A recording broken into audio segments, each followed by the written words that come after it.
Hey guys, Thing Fishy here with episode 12 of my Parry Guide series.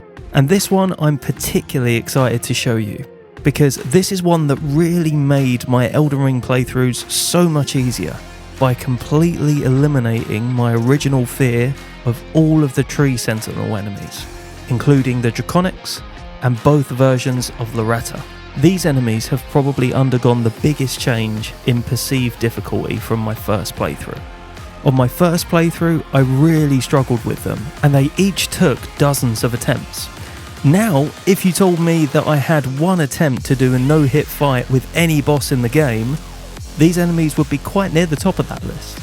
So while this is still a parry guide, I'll also give you a general strategy that will work with all of the bosses with this moveset, that will work with most weapons, and as you can see here with some footage from my RL1 playthrough, at any level.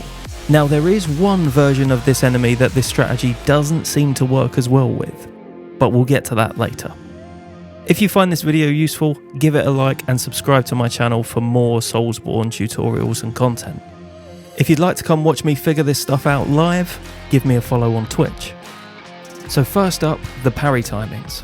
So by far the most common and consistent attack to parry from these enemies is their jumping attack. You can bait this out by opening up the distance between you and them and dodging the projectiles that the Draconics and Loretta will throw at you. You want to parry here at the highest point in their jump. While you make this input, it's important that you're right by their side, so I find holding 4 o'clock on my analog stick during their jump makes this far more consistent. Next up we have their wide horizontal slash. This can also often happen when they're closing the distance, and can be parried easily by inputting here as soon as you see the weapon begin to move towards you. Now for their standard overhead swing. This can be parried by inputting here as their weapon is passing their head. For their fast upswing slash, you want to input here just as the weapon comes into view.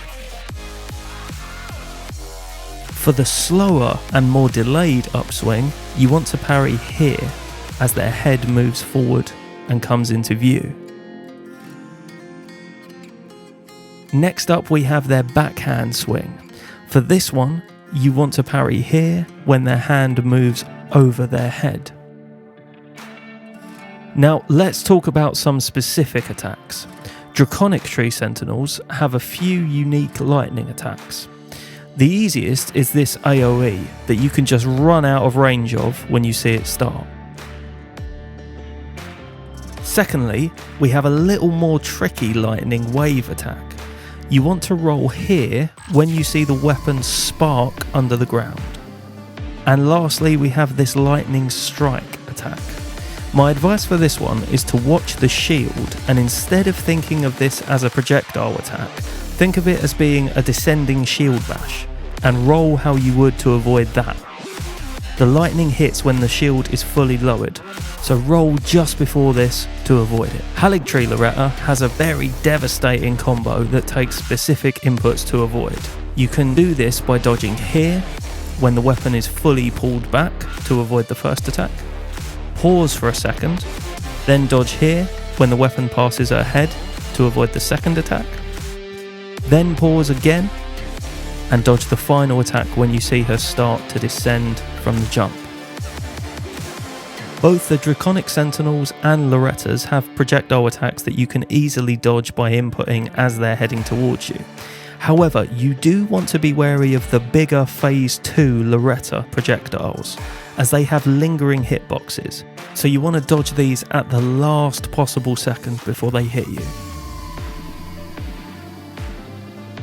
Now for the strategy. This is really simple but requires a little tweaking dependent on what weapon you're using. I'll show you a couple of examples for large and standard size weapons.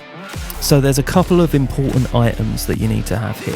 The first thing you want equipped is the Axe Talisman to boost your charged attacks, and then the Spiked Cracked Crystal Tear to further boost them. If you're using a big weapon like the Serpent Hunter or the Grafted Greatsword, the Claw Talisman from Stormvale Castle will also be handy. So first, the strategy for standard weapons. I'm using Rivers of Blood here. You want to parry them, then do a fully charged R2. When they stagger back, take a couple of steps forward before doing another charged R2. Then prepare to parry the next attack. If you stagger them fully, follow up with another charged R2. Then finally, either another charged R2 or a jumping R2 depending on how much stamina you have. Doing this strat means that you get between 2 and 5 guaranteed charged attacks per single stagger. If you're using a bigger weapon, you can utilise exactly the same strategy, but go for a jumping attack rather than the second charged R2 when they stagger and jump back, as the charged attack is a little too slow here. Now, as I mentioned earlier, there is one variant that this method just doesn't feel as safe for. I don't know whether it's the weapon, the terrain, or just my imagination, but whenever I fight any of the golden halberd wielding Tree Sentinels, my accuracy on the parries goes from 90% to 50%. I actually recently tested this on my Twitch channel after many deaths to the Limgrave Tree Sentinel after missing all of my parries. I went straight to Loretta in Leonia and hit them every single time. Hopefully this is just me, but I do feel like your parries will fail so much more with this particular enemy. Happily, these are the lowest leveled and the least required versions that we find in the game. And that's it. How to parry Tree Sentinel enemies. I really hope you found this video useful. As always, thanks for watching. See you soon.